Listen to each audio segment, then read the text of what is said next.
All right, well, let's start with a little background just to level set so we're all kind of on the same page as we begin the discussion. So Pasadena Water and Power is over 100 years old. The water system actually preceded the electrical system. And today it serves 165,000 residential and business and institutional customers. We have 14 reservoirs, 7 wells. I'm sure Stacy can tell us how many miles of pipe we have. Over 500. Over 500, she says. And we get about 65 to 70 million in revenue on an annual basis. And the City Council a couple of weeks ago on a split vote approved rate increases that will be phased in over the next 5 years that are expected to increase water rates by 70% over what they are today, with the first increase starting on July 1st. So where do we get Pasadena's water? Well, 60% of our water comes from the Colorado River and the Sierra Snowpack. The Colorado's a little more than we get from the Sierras. The Colorado comes from an aqueduct that you can see on the right that goes east-west from Lake Havasu. And then the California Aqueduct comes down from the Sacramento Delta, which is fed by the rivers coming off of the Sierras. Both of those sources are under environmental and political stress. The Colorado River we share with 40 million other users across 7 states and, of course, Mexico, where the Colorado eventually ends up before feeding into the Gulf of California. And the people have been fighting over who gets what water, particularly Nevada and Arizona. Given their growth, they expect to grab more of the water. Colorado, because it's upstream, thinks they deserve more water. We've been using it for a long time, so we want to hang on to our water. So there's actually a huge amount of conflict over the apportionment. And the Biden administration weighed in a couple of years ago and put up $1.2 billion in conservation measures that expire in 2026. So in a couple of years, this battle will potentially end up in the courts. What's disturbing is that because of long-term drought in the western United States, the Colorado's down 20% over the last 20 years. And it's expected, given climate change, by the end of this century, to be down by as much as 50%. Similar challenges with the Sierra Snowpack. We all follow that obsessively. 2015 was the lowest that the snowpack has been measured in 500 years. Obviously, 500 years ago, we weren't measuring it, but with trees and other things, we can figure out what it was. So that's the harbinger of much more severe stress in the future. Again, scientists are saying that the snowpack could be reduced by as much as half to 65% by the end of the century. None of us will be here for that, but just the continued erosion of the supply in the Colorado River and in the aqueduct. And of course, everyone is fighting over it. In the case of the California water, the farmers are fighting for their share, the fish are fighting for their share indirectly, and of course, urban water users. And so, of course, because rainfall is so variable here in Pasadena, right? It can be as little as 4 inches, and the record is 55 inches a year, so a huge swing. Storage is critical for us and for the whole state. These are 2 pictures of the Oroville Reservoir. This is in a year when it's full. This was what it was in just 7 years or 10 years ago in 2015. So you can see the dramatic difference in our ability to fill up our reservoirs. Right now, they're pretty near full. So where's the rest of the water come from, the 40%? It comes from those 14 wells that go down into the Raymond Basin, which we stand on right now. In my lifetime, the water level of the Raymond Basin has gone down 200 feet. 100 years ago, you could sink a well and 50 feet you'd hit water. Today, you've got to go down almost to 500 feet to hit water. So obviously, we've been using more water than we have been replenishing, and that's exacerbated by the way we've built our city. We have a lot of concrete, we have a lot of parking lots, we have a lot of what's called impervious surfaces, and those impervious surfaces sluice the water off into the storm drains. The storm drains feed into things like the Arroyo, and they end up out in the Pacific Ocean. So what we're going to talk about tonight is not the problems. What we're going to talk about tonight are what are the solutions? What should Pasadena be doing? What are we doing now? What will it cost? What do we need to be doing in the way of planning for these challenges ahead? And how do we keep water affordable? In some ways, water is cheap, given how important it is to our daily life and to keeping Pasadena green. But with sewer rates just quadrupling, with trash rates going up, with a school bond measure on the ballot in November, and a library bond ballot on the measure, and water rates going up, and trash rates going up, that's putting stress on all of our pocketbooks. And so keeping water affordable is in everyone's interest going forward. So these are the topics we're going to be talking about. But let me just end here and say these old white men in the upper right-hand corner, they gathered at what used to be called the Huntington Hotel. What is it called now? Langham. The Langham, yes. I'm an old-timer in Pasadena. I have a hard time keeping up with that. Those are the folks who started the Metropolitan Water District. They came to Pasadena to create the district that serves 26 water agencies and 19 million people across Southern California. That started in Pasadena. So Pasadena, we were a leader over 100 years ago in creating our own public water utility. Not everyone has that. We were a leader in founding the Metropolitan Water District. We've been a leader in conservation. So what is our opportunity and responsibility for leading in the 21st century? So here are the topics. So let's start with the Raymond Basin. And we're going to start with Stacy to talk about the current efforts, what we're drawing from the Raymond Basin, and how we're working to recharge the groundwater in Pasadena. Stacy? Oh, I said I was going to introduce everyone, and I failed to do that. So this, of course, is the Assistant General Manager for our public utility, the Water and Power Department. Stacy Takaguchi is relatively new in this role, has a tremendous reputation, and is bringing fresh leadership to our 100-year-old utility.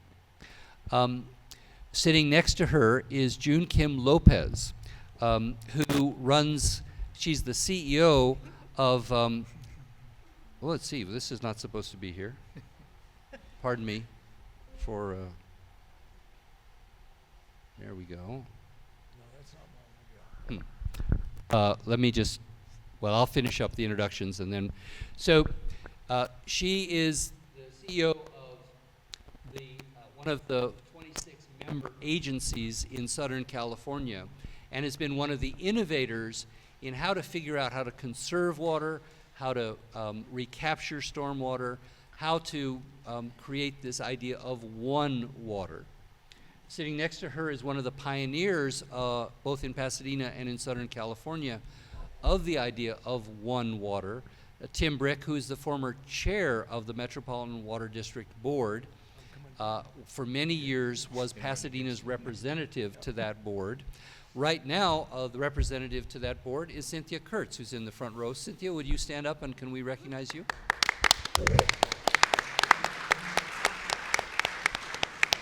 Most of you probably know Cynthia as a former city manager, but she now has many volunteer hats. And then Adan Ortega, for the last 2 years, has been chair, following Tim Brick, of the Metropolitan Water District Board. Again, 26 agencies, I think, 51 members of that board, something like that? 38. 38, quite a number. Each of the members has a proportional vote in proportion to their share of the ownership of this multi-jurisdictional entity. So those are our 4 speakers. Let me go back to Stacy, the Assistant General Manager in charge of water, and ask about the Raymond Basin, which lies underneath us, and what we're doing to recharge the Raymond Basin. Thank you. And before I dive into that, I do want to say a couple rounds of thank yous, actually. So thank you for Councilmember-elect Rick Cole for putting this together. So if you can all kind of give him a round of applause, that's fantastic. Also, thank you for my esteemed fellow panelists that are here engaging with our community. I think that's fantastic. So if we can, you guys are amazing. It's amazing people. These are heavy hitters in the water world. So thank you for being here. And maybe even most importantly, will be thank you to all of you for being engaged. I think that's especially critical. We talked about a few things. I think we talked about success. And success for this community-owned, not-for-profit utility in the future of our water lies with you. You all are part of the solution. It is so critical that we have your engagement, your support, your participation for us to have a successful collective future as a community. So thank you for being here. Give yourselves a round of applause. That's fantastic. I know that's a lot of clapping, but let's get us going in this evening, you know. Rick did steal a lot of my thunder going through all the Pasadena wonderfulness and how we're leadership, played a big role in leadership here.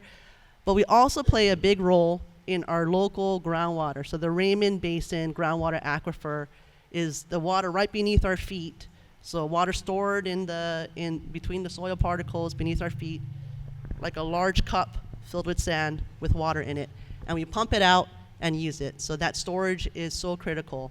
We talked about Pasadena being leaders.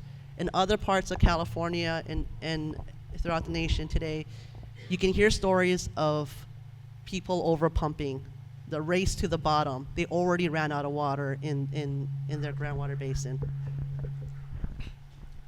And we're good? Excellent, thank you. Maybe a little bit closer. Yeah, you want me to kiss the mic? Got it. So I think part of that leadership, one, we have tremendous amount of visionary leadership in the creation of Metropolitan, along with several other agencies and cities, in order to have that reliable future for water, right? And just a key thing for us to remember as we talk through is our mission is to deliver safe and reliable water. So everything that we do ties back to that mission, safe and reliable water. Without that, we don't have a city, we don't have quality of life, we don't have public health. It's so critical to life. So when I talk about the Raymond Basin, we have the first and oldest groundwater adjudication in the state. An adjudication meaning it's a managed basin by law in order for us to share our resources so it's not a race to the bottom.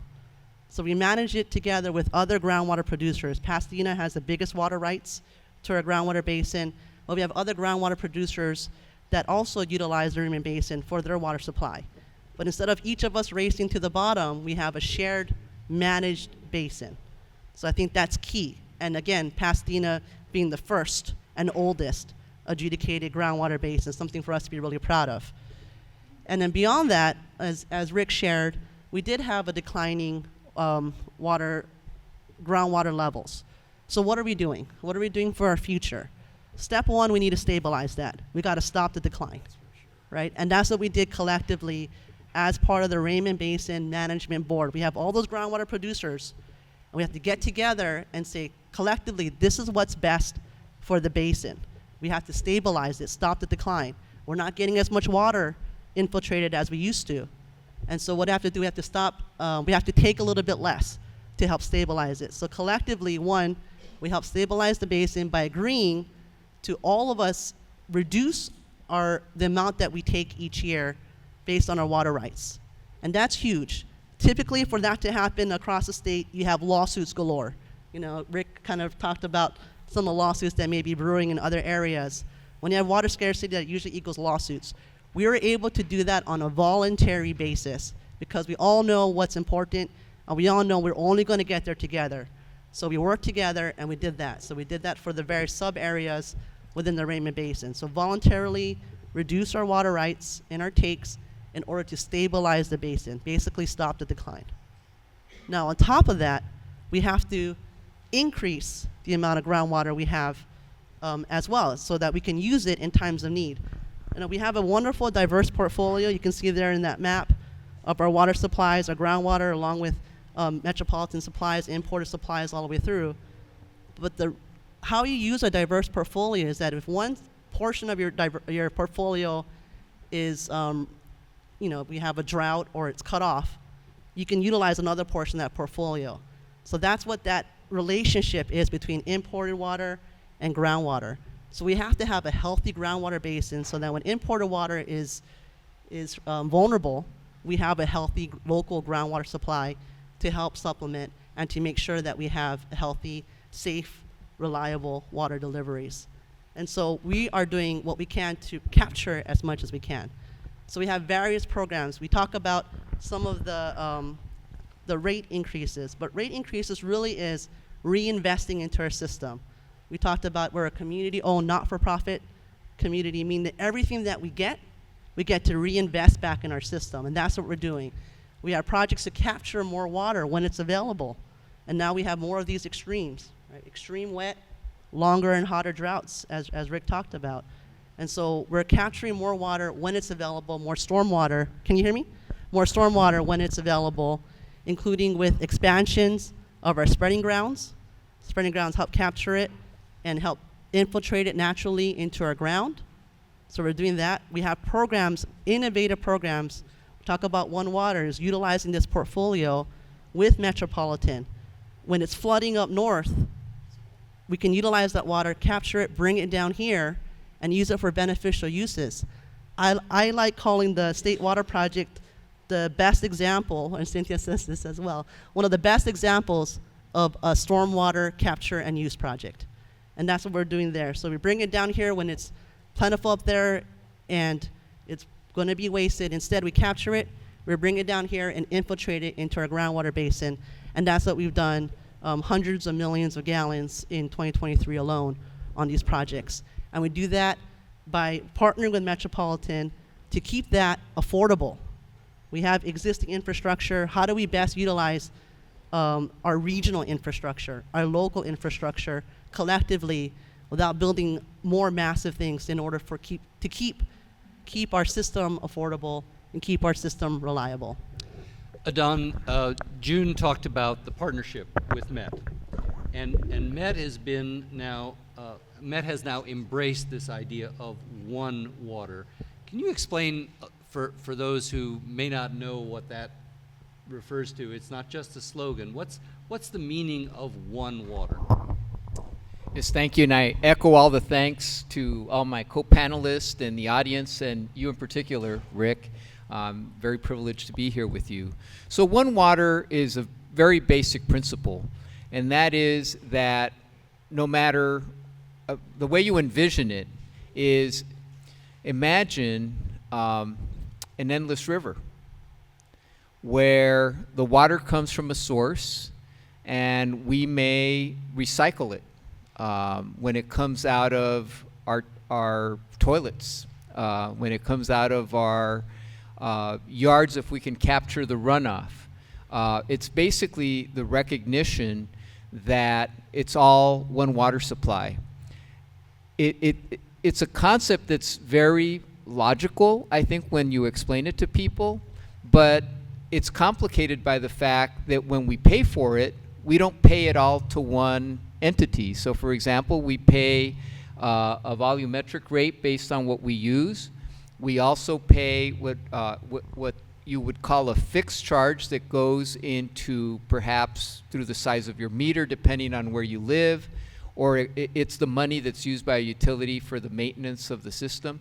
And then you have the charges for wastewater that kind of look like that too. So the impression is that we break it down in a way that doesn't allow the public to recognize that it's all one thing, and that if we don't preserve it, it creates problems. Like, for example, if we're not capturing storm runoff, what happens is we get pollution in our rivers, we get pollution in our oceans.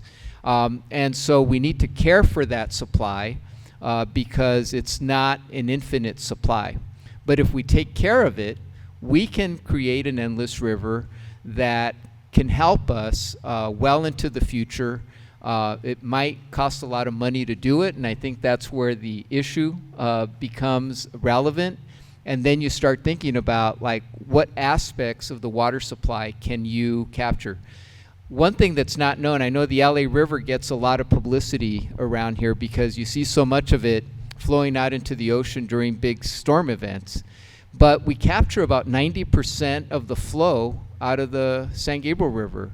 We do the same when it comes to in Orange County, where we have the Santa Ana River that starts in the mountains of San Bernardino and it flows. We capture about 90% of that supply. Our region does very well, but think about the water that you use, the water that we reuse, and the efficiency that it creates if we're smart about how we do it. Well, let me follow up a little bit on that. So if we're capturing 90% of the San Gabriel River, why aren't we capturing 90% of the LA River? That's a great question. Think about the Mississippi River. It takes over 2,000 miles for that water to go from the headwaters out to the Gulf of Mexico. The LA River is only 51 miles. So when we get these torrential storms, that water is running fast and furious. If you go back to the 1930s, before they contained that river within these concrete banks, there were serious issues with public safety because that river could divert. I think I've heard, Tony Zampiello, the main San Gabriel water master, I think it would divert like 20 miles in either direction. The Rio Hondo River that we know of is there because the LA River diverted and joined with the San Gabriel River. So you can just imagine the disaster that it caused between the gap, between that area, between those two sources of water. So it's a very steep river, and it's a very dangerous river when it's flowing, but it doesn't flow all the time. So the second part is, imagine everything that falls on our streets and on our rooftops. It's incredibly contaminated, particularly in the first 72 hours, and the cost of having to clean that up until now are pretty steep. But as we get into an era of scarcity, or we start valuing water differently, I hope I can talk a little bit later on the value proposition, maybe it becomes worth being able to capture that water so that we can reuse it as well. So June, in your agency, you've been an innovator in all of the areas in which we can conserve water, we can plant trees to hold water, we can capture stormwater. Why did your agency get out ahead of so many others? And what is it? What are the lessons for Pasadena? Well, thank you again, Rick. When Rick calls, everybody shows up. I drove from Orange County to be here. This is actually a coming home for me. Yeah. I started my public service in the city of Pasadena. I was hired in 1994 to work with the council and the community and the business organizations to get the city ready for the 1994 World Cup. And very soon thereafter, I became a police officer. And I served this wonderful community with great pride for 7 years. So it's a very full circle moment for me. Yeah, thank you.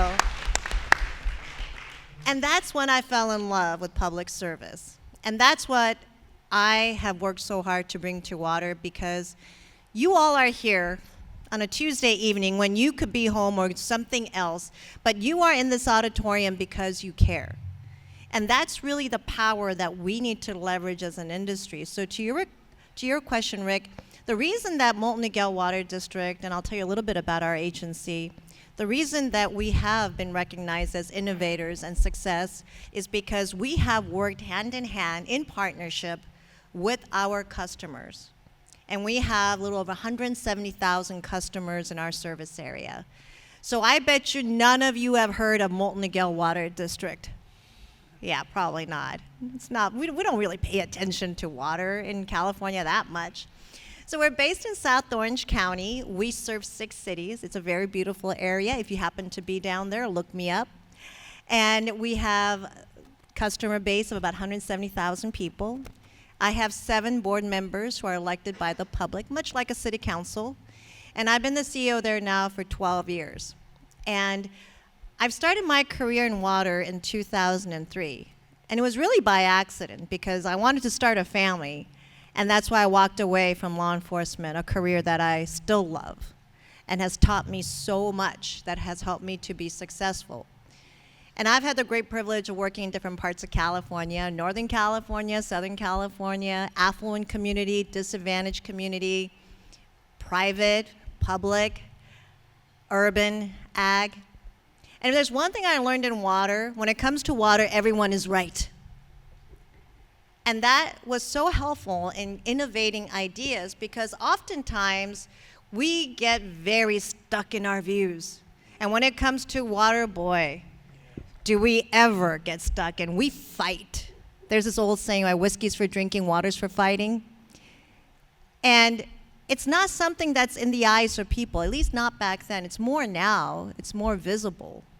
And because of that, water is so important to the economy, the environment, our way of living.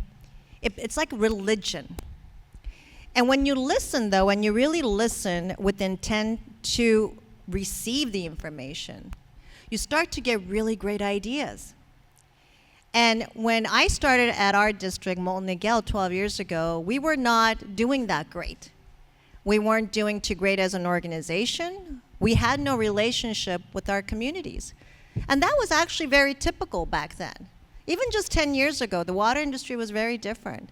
It wasn't as open because our job was to make sure that water came out of your tap, water went away on your toilet, and we're the utility, and we just sort of lay low.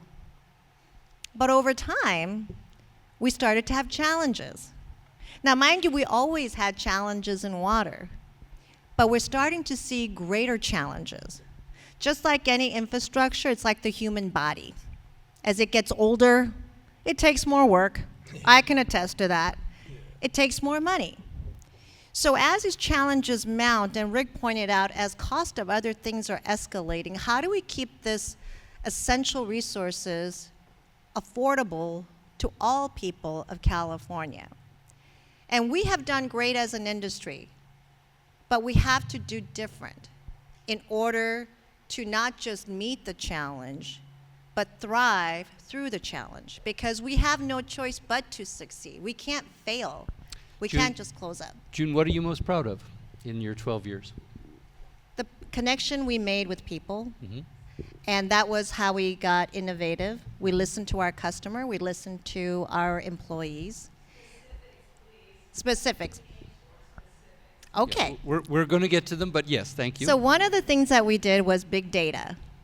You know, one of the problems when it comes to water, and a lot of the challenges that we have, we didn't have very good data. We had data in paper forms, but it was not the kind of data that we need. I'm sure you've read that Colorado River was oversubscribed from the very beginning. And because of that, we need better data. So one of the things that our agency did 9 years ago was we started a movement called the California Data Collaborative. And it's a nonprofit that brings big data solutions to water. Metropolitan is a member, and today we represent 21 million Californians. So we were able to work with academic institutions like Stanford, UC Davis, USC, all these college campuses. We work with private sector like Netflix and Amazon, and we use their tools to help us clean data, to standardize it, and to centralize it and use it in a way that we see all the time. If you ever bought anything on Amazon, they know more about you than you know about yourself. So what's an application of that to water that's So we helped us? can better understand our customer usage. Mm. And we can know when there are leaks in your home. And we alert you so that you're not wasting water, you're not having property damage. And so we were able to really take that data to build a relationship with our customers so that we could help you manage efficiently, because everybody wants to do the right, responsible thing. The other thing that we did was to look at how we communicate with our customers. How do we receive the information? So we set up customer portals. We provided avenues through technology, but also with real human touch by doing things like this, to be out there in the community. And has that affected customer behavior? Here's some data. 62% of Pasadena water use is us, the people who live here, the residential part of the community. 31% is commercial and industrial, the restaurants, the office buildings, at Caltech, the schools. Fire service, the fire department has to pay for the water in the hydrants. And then there's non-operating and miscellaneous others that's only, let's see, 5%. So a big part of the water use is us. And one challenge that often gets raised, I certainly encountered it as I knocked on doors, is, well, why are we continuing to build for more people? We have a finite amount of water. Why don't we just stop building apartments? The challenge with that, of course, is that because we're a region, we share the water. So if people don't live in Pasadena and they live in Rancho Cucamonga, it's the same Colorado River, it's the same Sierra water that they're using. And one of the things that is astonishing to people, but if you think about it, it makes some sense, is that an apartment dweller uses about half of what a homeowner uses in terms of per capita water. That's just because they typically have much smaller, if any, yard, and because they're typically, if they're a newer building, they've been built with low flow toilets and new pipes and et cetera that don't leak as much. So that's one of the pieces of data that's helpful to keep in mind. So how do we actually invest in new systems without costing an arm and a leg, or is that even possible? Adon, do you have some thoughts? And then I'm going to turn to Tim. Yes, I think we're going to get into some touchy territory here. Because what has occurred since 1990 is that we're using way less water. In fact, we use about the same amount of water today that we used in the 1970s, even though we've grown by well over 5 million people. At Metropolitan, our sales are down by 40%, and yet we have the same infrastructure to maintain. And I think the water industry... Can you break down that a little bit? I mean, when people say infrastructure that we have to maintain, what does that mean? Well, actually? I'll give you an example. In Mexico City, because they haven't maintained their infrastructure, they're approaching El Día Cero in Mexico City, and their water is right underneath their feet. In Southern California, our water has to travel anywhere in the range between 200 miles and 400 miles to get here. A lot can go wrong in that distance, and that doesn't include the treatment that we apply to that water so that we meet some of the most stringent safe drinking water quality standards in the world. And it also includes the distribution system within our system to our member agencies. But here's the crux about it. Many people complain that your rates are too high, right? And I would beg you to consider a couple of factors. Our surveys, when I started working at the Metropolitan Water District in the late 1990s, indicated that a big percentage of the public didn't trust water out of their taps for drinking. And it was mostly attributed to new immigrants and wealthier people that needed convenience, immigrants coming from countries where you couldn't drink the tap water. Our recent polling shows that it's in the 60% range, where everybody is saying that they don't trust their drinking water for drinking. So to me, and those same people, it could be many of us, we go to the supermarket and we're paying 1,000 times more for water from the same source that comes in a bottle or that's dispensed from a machine in front of your supermarket. So And one of the ironically, we use the water which is safe to parts per million to water our plants and flush our toilets. our biggest cost driver is treatment. More than anything, it's what's driving the cost of water that flows out of your tap. And, you know, you look at the contrast. You'll pay a dollar a gallon for water from the same source out of the supermarket that costs you a third of a penny coming out of your tap. So I think us in the water industry, for as transparent as we want to be, really need to be reckoning with the fact that you don't perceive, that many people in the public don't perceive our value proposition, right? And our value proposition is providing you the safest drinking water in the world, meeting the highest standards that you're not willing to drink. We'll come Many back of us. again to how we augment and protect our supply. But before we get to that, Tim, part of the question of this value proposition is who pays for the infrastructure, who pays for the water that we're drinking and using in our homes and our businesses. And you've been critical of the new rate structure in Pasadena. Can you explain why you would advocate for a different way of splitting the cost? Well, Rick, thank you for putting this event on, and thanks to all of you for coming to show your Tim, I interest think in- you need to put in- put it a little closer to you. even closer. Yeah, All right. especially Well, because you have a soft voice. I don't want anyone to miss the fact that I was thanking you for coming this evening, because I really think that the solution, an awful big part of the solution, you know, we can trot out 10 different ways that we can save or better utilize water, but probably the most important thing is to mobilize the community in support of these programs in order to manage water in a more sustainable way long term. Now, you know, with regard to cost, you know, I second what Adonis said, and I'd also like to point out, and this might be startling to you, but I think that the problem that we're now emerging is that we have left the era of cheap water. You know, the reality is that cheap water has been the guide. And you might not think that. You look at your bill, but you know, your bill's probably less than your cable bill or your cell phone bill.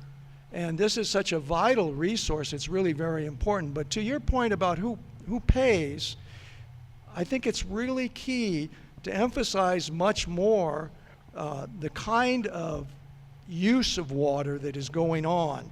And so recently the Pasadena City Council came together and they had a 6-to-1 vote for an increase in revenues in the next 5 years of $42 million increase in revenues. And you know, it was really interesting because That's the 70% number. If we're Yeah. getting about 70 million in revenue now, and these increases would bring in another 42 million, so that's over 5 years being phased in. yeah, and there was a fascinating exchange towards the end of the discussion in which one city councilman says, well, gee, I'm not really sure that we looked at whether the $42 million increase was justified or not. And so the next council person responded to the first council person by saying, well, I think you might be right. Maybe we should have brought in someone to take a look at that picture and how it's divided. But in our system, we rely on the staff. And that was the answer. We rely on the staff. Now, there were those of us who have monitored very closely the development of Pasadena's water plan and who had proposals for more for a rate structure that's more stylized and based on customer usage actually and the relative value of that use. This is and you know, the state's moving in that direction, but Pasadena isn't. You know, Pasadena passed a rate structure increase which loaded most of that increase, $42 million, on small users, on low-income people, basically. And I really think that they didn't really examine what the impact was going to be. And so the finance officer from the Pasadena Water and Power Department was asked, well, what did you base your rate structure on? And she answered candidly, well, on financial stability. Well, yeah, that was financial stability for the Water and Power Department, but there wasn't any consideration of financial stability for low-income people. You know, in fact, you know, they're going to pay a lot higher rates even than the larger users.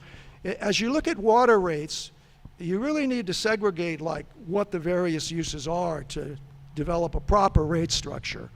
And, you know, we can say that, you know, there's this kind of base rate, minimal use, 40 billion units.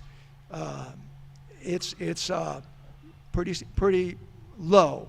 Then there's your average use, which probably goes up to somewhere around 70 billion units.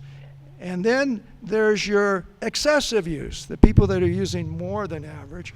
And then at the top, actually, and this isn't recognized in Pasadena, there's your wasteful use. Now, are you going to load the percentage of increase on your small users? Your small users, who are taking the brunt of this $42 million increase, aren't capable of reducing their use. Their usage is not what economists call elastic. Whereas the big users, the wasteful users, sock it to them, I say. Let's make them pay for these expensive new sources that are necessary in order to meet the needs of the people who are less responsible about how they use water. That's the way of the future. And to use it on, you know, a budget-based system which really takes into account how the user is using water and assesses the bills that way. And I would say that the way that Pasadena Water and Power did this rate increase actually undercut the credibility of the department of the department itself and damaged its reputation for the future because it didn't show the kind of concern and working relationship that you talked about, June. I totally agree with you. I really think the solution to our problems in water is to develop a water-sensitive city and for the Pasadena Water and Power Department to recognize its responsibility to be accountable to the public and to work more closely with the public in developing its programs for the future. And let me, because I'm going to be serving on the council starting in December, let me balance Tim's viewpoint. I agree with him on substance, but the staff are in a tough position. They are used to the approach of, again, safeguarding the financial stability of this public utility. And that's an important responsibility that they embark on for all of us. It's our utility. We own it. The challenge is new thinking and balancing a financial or an engineering way of looking at this, which is that because the infrastructure we all use, we should all share in the cost of that infrastructure. But there's also the opportunity to send stronger signals around conservation and stronger signals around equity. That is not the staff, ultimately. That is the council. And so I don't agree with the council member who Tim is quoting to say that we rely on the staff. We rely on the staff for good information, and they provide it. What we need to be doing is setting good policy, and we is all of us. I'll only be one of 8 members of the city council. That's why I'm having these issue forums. That's why I knocked on over 5,000 doors. I am not going to City Hall to disappear. I was knocking on doors this weekend. I knocked on your door, Gene, on Rio Grande last evening. And I've knocked on some other doors the night before. Not because I'm campaigning, but because I want you to be educated and engaged in helping us come to good decisions in the future. So, Stacy, I don't want to put you on the spot to defend the rate increase, but I do want you to talk about where that $42 million gets spent. What are we getting for that increase in revenue in the way of taking care of our infrastructure and augmenting our future supplies? Got it. I think. Oh, yes.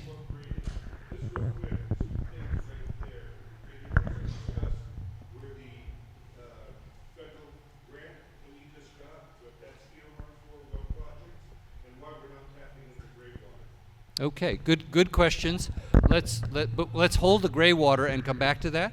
Are we passing out the cards? Yeah. So anyone who wants, I'm sorry, I thought they had been passed out. Anyone who would like a card to ask your questions, raise your hands and we'll get you a card, and I'll be asking your questions. So Stacy, what are we investing the increased rate structure over the next 5 years? Where's that money going to go? So great questions on that. I'll address that. I also want to circle back a little bit on some of the comments there, which I agree to a lot of it. Yeah. Transparency, completely important. Engagement, important, which is what we talked about here today. And I want to clarify a few points there. But first, where is that money going, right? And that is going back to what I said earlier about the mission. What we need to do for safe and reliable water. What's not affordable is what we see in Mexico City. What we see in the state of emergencies in Atlanta, for example, where they have to close down hospitals and close down concerts and everything else because their infrastructure is not healthy enough. Sure.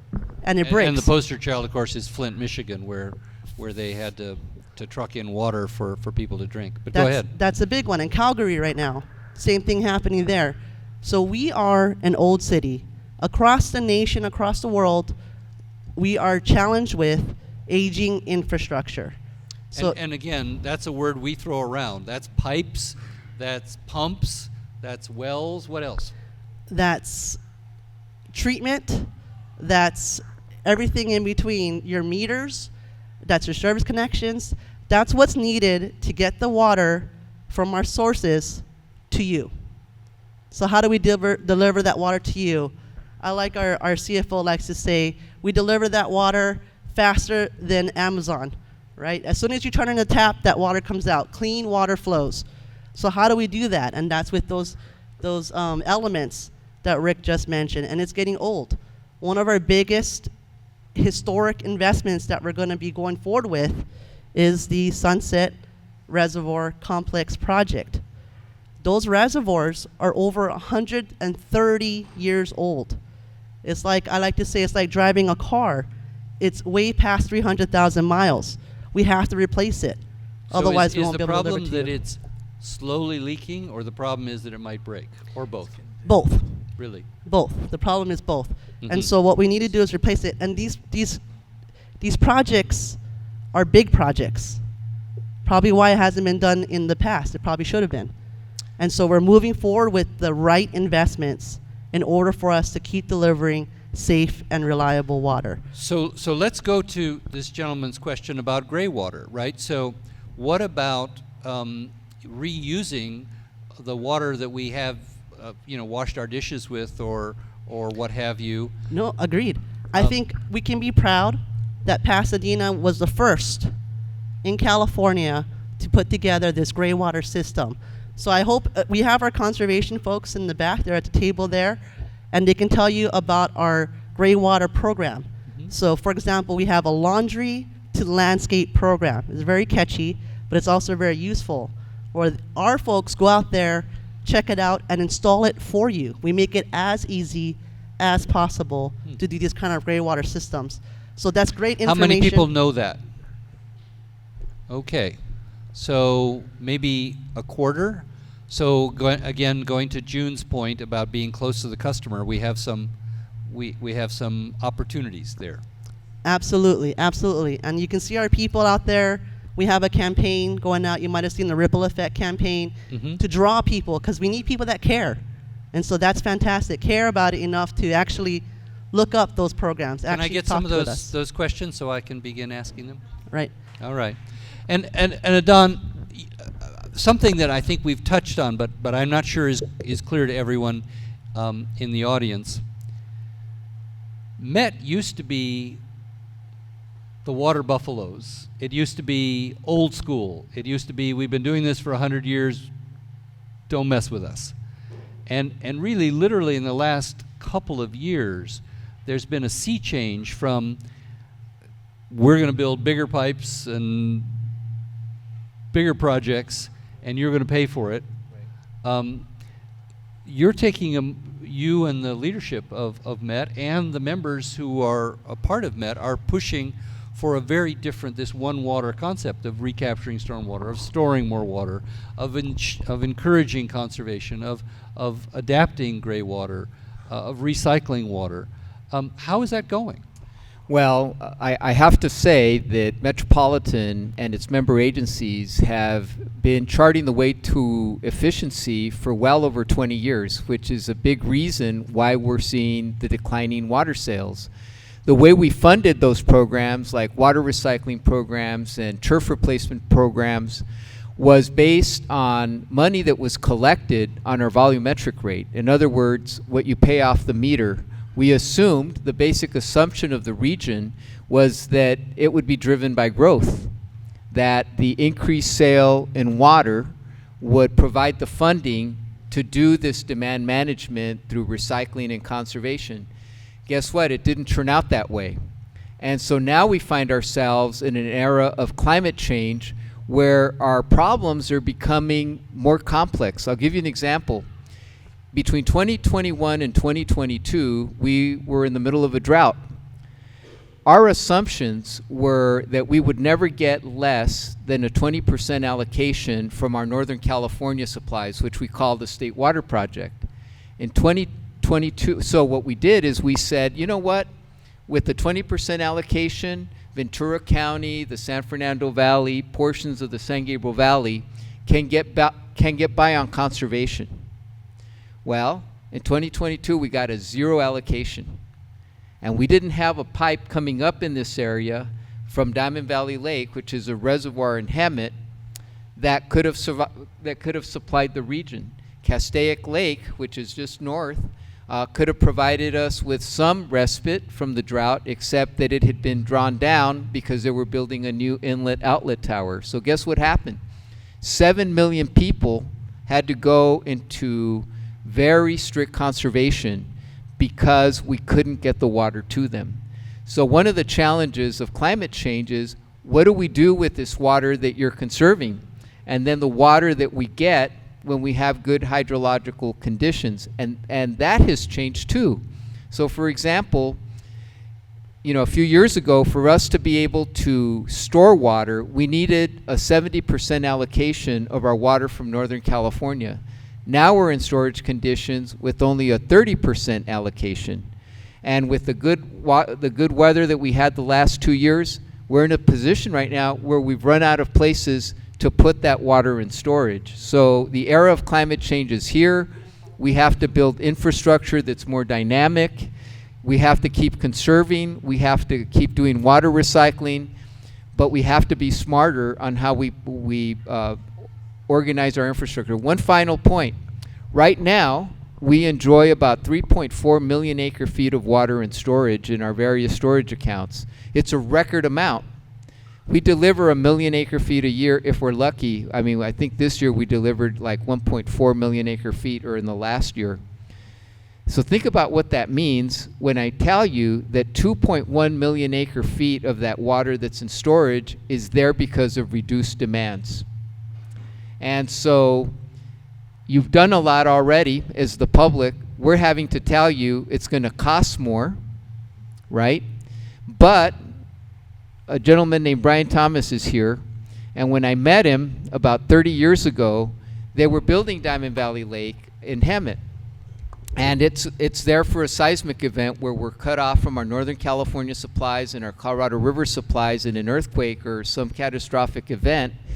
And I was writing an op-ed on behalf of Rich Atwater, whom many of you might know, who's the president of Foothill Municipal Water District next door, arguing that instead of spending all that money on that reservoir, we should be recovering the contaminated groundwater basin in the San Gabriel Valley. And I was pitching this to Brian one day, and he says, "You're missing the point. You're missing the point." in a pinch, how much do you think that water would be worth? And I know you remember, Brian. And he said it would be worth the value of the economy itself, right? Wow. Because it goes back to the old adage that you know the worth of water when you don't have it. We have a And in whole Southern bunch- California, that's where we're at. We have a whole bunch of questions. I want to get to as many of them as possible. So both Stacy and Tim want to comment. Let's keep our answers short, and then we'll get to your specific questions. I just want to follow up on Don's statement. I do want to say thank you to Pasadena community. In times of need, in that epic, unprecedented drought, the community as a whole stepped up and saved more than 20% of our water demands in order to help through and preserve this drought. That's fantastic. So when we needed you, you guys did it. So thank you so much. And today, just to know for our conservation, with your help, with your participation, and of course our strong conservation program, today we use as much water as you did in 1949, despite nearly a 30% increase in population. And that is fantastic. We are on the right trend, and it's because of your help and your participation that we can get through these hard times. So thank you for that.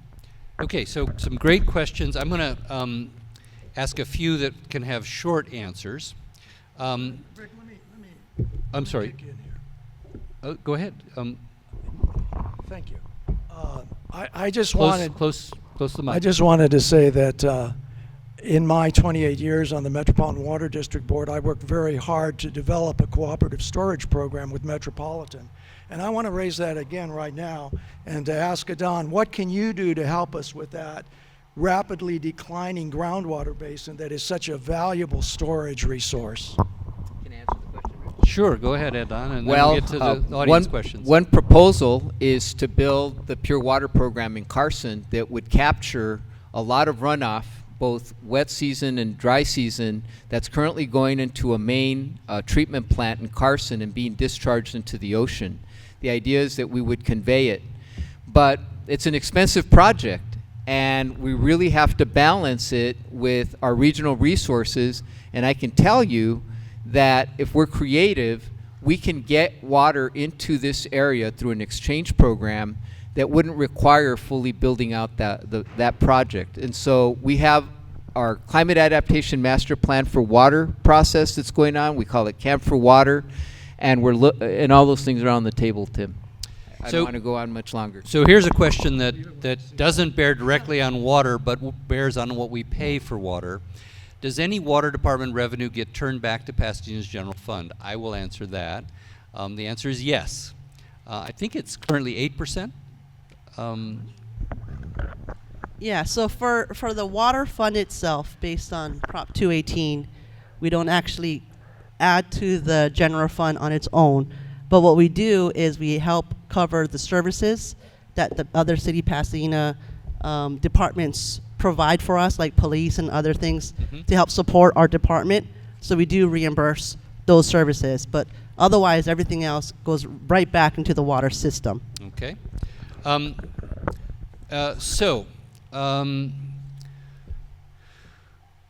this is an interesting controversial question. Who are the biggest users of Pasadena water, and what value do they provide the community? There was applause about socking it to big users. Who are those big users? I assume Caltech would be one of them. Yeah, we have lots of large users, so we have an aggregate, we have a lot of residential users as an aggregate, and we have singular large users. And we work very, very closely with them. In fact, even when you say what they contribute, because of our close relationship and we engage with the community, in those times of drought, they absolutely helped as well. They stepped up as well. And they really did their part to try to save water while they could during this drought period. And what about big residential users who might have a lot of property and lush landscaping? Are there real outliers in our customer base? They are, and that's what I think that the rate structure that we design right now, I know Tim debates me on this, and I respect him quite a bit, by the way. allows for that rate equity. You know, if everything was on the volumetric, for example, instead of fixed rates, those large water users with larger infrastructure to feed their properties would not have to pay for it. It'll be on the backs of the smaller users. So that's why we have those kind of fixed rates as well. Also, what we do as well is the rate structure that we have right now is actually a combination. It's more of a hybrid of a budget-based rates, which was all the rage, you know. But as the water industry, we're going towards more hybrid approaches. And we talk about budget-based rates. It's about providing water based on your usage. So if you have a larger yard, you get more water budgeted at a lower rate. So instead, we're saying no. If you have a larger yard, you're spending that amount of water on your yard. You pay the next tier, like everybody else. And so we absolutely look at those major pillars: financial stability for sure, water conservation, a really big pillar that we use when we designed our rates. So here's and the rate good news. equity. Here's the good news. A year from now, the council promised that before the next rate increase kicks in, they will have another discussion of rates. And you and I will have an opportunity to participate in that discussion before the next rate increase kicks in. So how far above the 40% that we draw from the Raymond Basin can we go through if we captured stormwater? Could we really significantly increase groundwater recharge through capturing stormwater? So just to clarify, there's multiple forms of capturing stormwater. One we do right now is through our spreading basins closer to the source. So prior to it hitting the concrete channels, we capture as much as we can, right? What naturally falls and capture it. Just as a idea of magnitude, these last couple of wet seasons and our efforts in capturing more groundwater, our programs in Metropolitan, in one of the sub areas, it went up by 75 feet. So our actions do make a difference. And that's what we're doing aggressively to capture more groundwater. And of course, the single most cost-effective investment any city can make, especially Pasadena, is to plant trees. They do such great work. They clean our air. They contribute to reducing carbon emissions, and they absorb water and hold water. And so it's a huge, and of course they cool the climate, so we end up using less water because of the shade. So there's a question I think we missed. You asked about federal funding that's recently come in. Stacey, do you know what he's talking about? Yeah, we were fortunate. We got about $1 million of earmark. No, what we got. The water side got was $1 million. So we got $1 million. Oh, I think he's talking about ARPA. That was during COVID. Cities, counties, and states got a lot of federal money. I don't think much of any of that went to the water system. $4 million of it went to road repair, which is a one-time cost. Pasadena's roads are way behind. That's a topic for a different evening. But I don't think any of the ARPA money went to our water system. Okay, this is one that we've all read about. The rocket fuel that poisoned some of the groundwater in Pasadena. Is PWP seeking settlement funds to pay for treatment of groundwater sources that have been polluted by industry with perchlorate, VOCs, PFAs, those acronyms of ugly stuff none of us wants to drink? Short answer is yes. How well are we doing at reclaiming those funds? That's a longer answer. Okay. No, but seriously, we do have a Superfund site. So for portions of it, we do have that covered and paid for, including our operations of cleaning up that basin. So, but in other areas, we are pursuing funds to cover those costs, because in the water industry and in every industry, it's polluter pays, and that's what we need to be doing, and not on the backs of the ratepayers. Here's a couple questions, and June, feel free to weigh in on your agency's experiences as well. But asking about cisterns, that's basically rain barrels, whether they're above ground or in the ground. It's our own water storage. Purple piping, which is using recycled water that we don't drink, but we can use to wash dishes, flush toilets, irrigate. And then there's some spreading basins issue. But what about those lower tech ways of reusing and saving water? Yeah, there's a full gamut. Things like rain barrel capture devices, those really create awareness and education. But in terms of its actual sort of how much water can it make an impact in terms of reliability, are not as strong as some of the other programs. So at Multnomah Water District, we do several things because it's all of the above approach. So when we look at innovative ways to be conservative, we have a budget-based rate structure. And it works really well because it's not about using less, it's about wasting less. The funding that we capture from the higher tiers, we invest that back into conservation program. So we've removed our community working with our customers. They removed 6 million square feet of turf.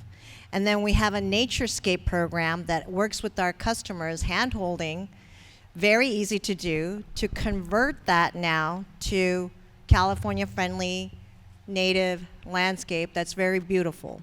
And every year we have a garden tour, which is self-guided tour, that attracts about 1,000 people so they could see how these homes have transformed. It's beautiful, so it increases property value, but they use less water and they don't have brown lawns. We're certainly seeing some of that in Pasadena. Stacy, how much effort is being placed in trying to continue to promote better landscaping that's more in touch not only with water use, but also native vegetation and native habitat?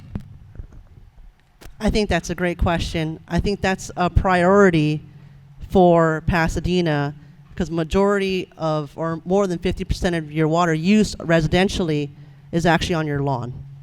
And so that's the biggest opportunity for water savings. So converting your grass to native or drought-tolerant landscaping is not only helping to beautify Pasadena, it's also to helping our ecology and our water usage and reducing water waste. So we do that. May was Water Awareness Month. We also have garden tours. We also had Garden of the Week.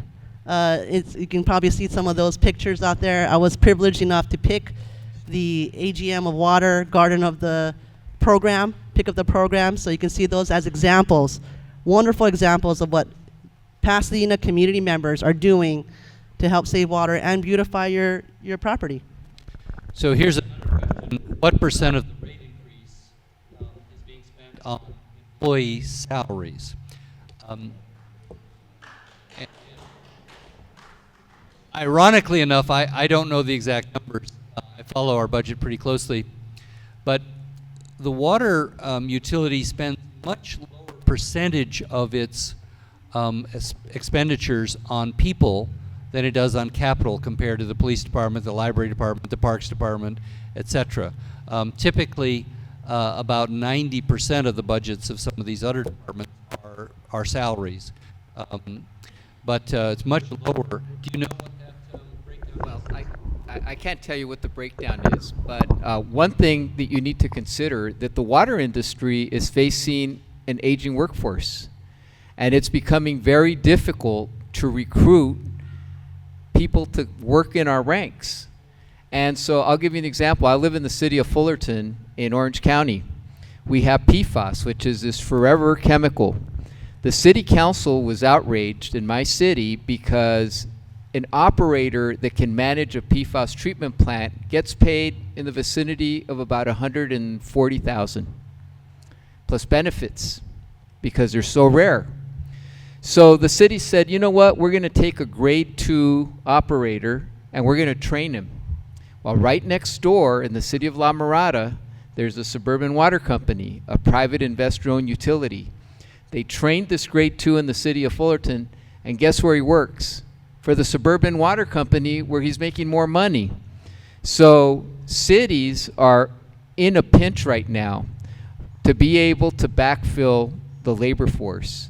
And there's all kinds of programs that's trying to encourage young people to get into this industry. So if you know of anybody that's looking for a job, you don't even need a college degree.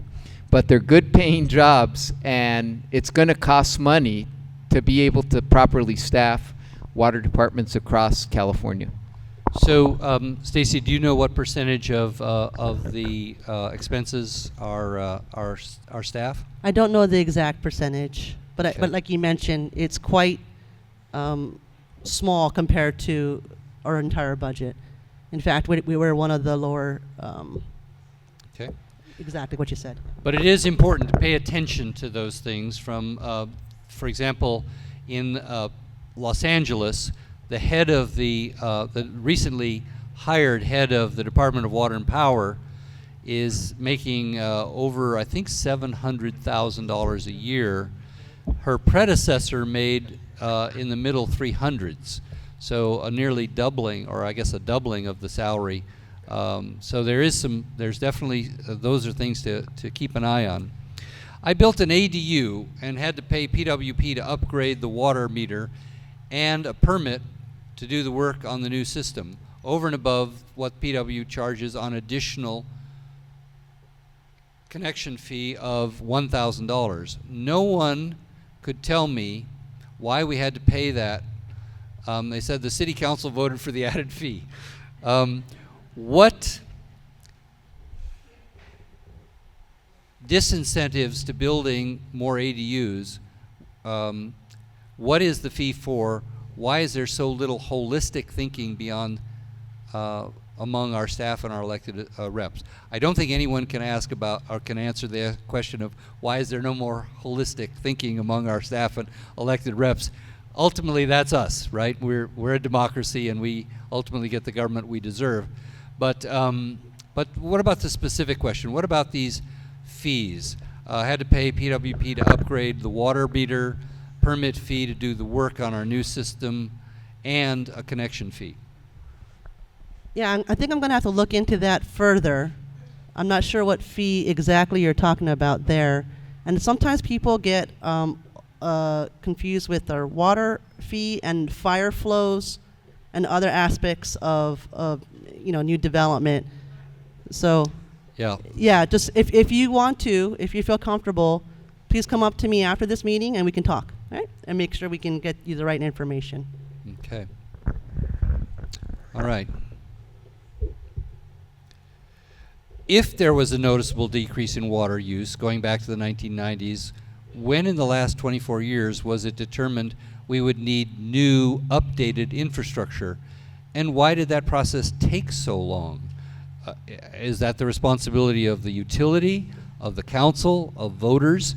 That's a hard question, but I think Tim and Stacy might tackle that. Well, an awful lot of things have been deferred in the last 20 or 30 years. For instance, the repair of Sunset Reservoir is not a new project. It's been on the capital improvement program for 25 years. And a variety of things have held it up. I think a lot of it is a lack of focus. There's not enough focus on water in Pasadena and on upgrading the infrastructure. And that's in the past. That's not. Don't put that on Stacy. You know, I'm so proud of Stacy. You know, she's an MWD product, and I think you're doing a great job, Stacy. I really want to make that clear. But a lot of things have moved very slow. We don't have, for instance, a water recycling program. In fact, Glendale next door gets 8% of their water from water recycling. And I just talked to the head of their water recycling department, and he says that their new goal is going to be 30% from recycling. So they're really getting aggressive. So I think there needs to be more of a focus. I think the city council has been somewhat negligent, frankly, and you can make sure to tell them that I think that. By the way, that will not come as a surprise that Tim thinks that. Yeah, and I would say that ever the reformer, I think we need to go back to greater accountability with the city council with regard to openness and transparency with regard to the Water and Power Department. And we need to reestablish a utility commission such as we had for more than 20 years, and I was on it for 14 years, and I think it provided some oversight and advice to the council and to the staff that was valuable. For two reasons, I want to wind up here quickly. One, I promised that it would be 6:30 to 8, and we're almost at the 8 o'clock hour. And second, I have two of my children who are celebrating their birthday today.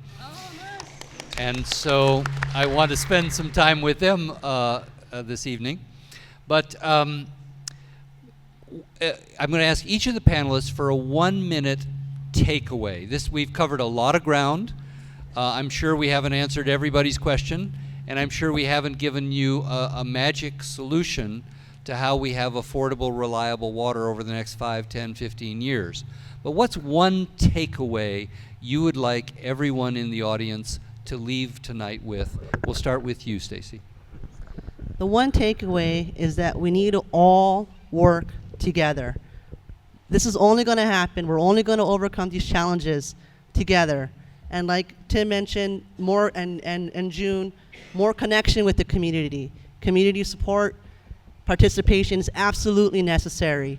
And to understand what we're doing for us to make the right choices going forward. So we need to be working together, stronger together. That's my one takeaway. And I'll be pushing for a utility commission, and we have a former chair in the back, Bobby Nelson, and a former chair in the front, Tim Brick. June, what's one takeaway you'd like everyone to remember? I think we need to evolve and modernize how we do public service. There's technology out there that can allow for greater information, for greater transparency. And we have the smart meters, the AMI, advanced meter infrastructure, that has been a really powerful and valuable tool in our community. All of our customers are on this. So you can know your usage real time. So that creates information, that creates a dialogue, that creates transparency. That way you know how much you're using, and we can show you, and we can work with you with a customer portal. You can have an app on your phone, so it's at the ready, it's on-demand way of providing public service. But keep in mind, it takes two things to do stuff like that, which is resource, money, and people who can really do the job well, care about what you need, and be able to execute that. Tim, one takeaway for the audience. First of all, I want to praise the residents of Pasadena for the outstanding job that you've done with regard to water conservation. And I would say we still need a ways to go to improve our water literacy. So I would urge individuals to work on improving their water literacy, and I want to do some projects with Stacy and with you in order to improve people's water literacy. And there also needs to be some institutional reform with greater accountability and openness from the Water and Power Department. Adon. Well, I think that your city deserves a great deal of credit for having public officials that care. You have a city council member before he's a city council member asking you what you think. And I travel throughout Southern California meeting with all our member agencies. We've been doing that for the last 3 months. And this is the biggest crowd of residents I've seen anywhere between Ventura and Orange County. And so I think communities need to care like yours. My takeaway is that you've set the bar for everywhere else I'm going, and I want to take a picture of you all so that I can show everybody what it's like to care. Thank you, Rick. Here is my takeaway as we hit the 8 o'clock hour. There was nothing more inspiring in my 40-year career in public service than the experience I had over the 9 months of knocking on over 5,000 doors and talking to many of you. I didn't win all of your votes, and that's okay, but I'm going to represent all of you starting on December 9th. And I don't, as I said at the outset, want to disappear to City Hall. Don't count on me to fix these problems. Let's count on we. An engaged, educated, active community is how we're going to solve Pasadena's biggest challenges. We have incredible human capital. I talked to people of such extraordinary thoughtfulness and expertise and life experience and caring. And so I want to mobilize that. I don't want just you to come to the government. I want the government to come to you. That's why I asked June to be on this panel, is I think we have a ways to go in Pasadena to making our government more open and more responsive. We often have a lot of public hearings, but a friend of mine said, public hearings are that place in American society where no one listens. And so a bunch of people went down and complained about the water rates, and they were passed without any change, right? So were they listening? Yes. Were they hearing? I'm not sure, right? Or maybe they were hearing and not listening, however that goes. But I won't always agree with my colleagues. I won't always agree with the staff. I won't always agree with each of you. But I pledge myself to listen, because this is your government, this is your utility, this is your future, and I'm incredibly grateful for all of you to come tonight. The next one we're going to do is, as I said at the outset, there we go. The next one is on crime, policing, and public safety. We have Selena Ho, who's a data analyst from the Vera Institute for Justice.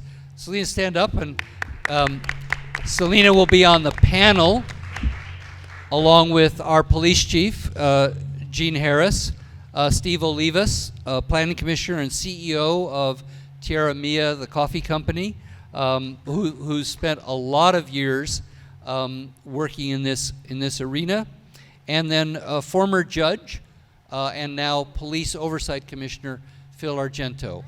So come back on July 16th for our third forum, and thank you so much. There's still some more food, and I'm going to leave to go have dinner with my kids, but you're welcome to come and talk to any of the panelists. Thank you so much.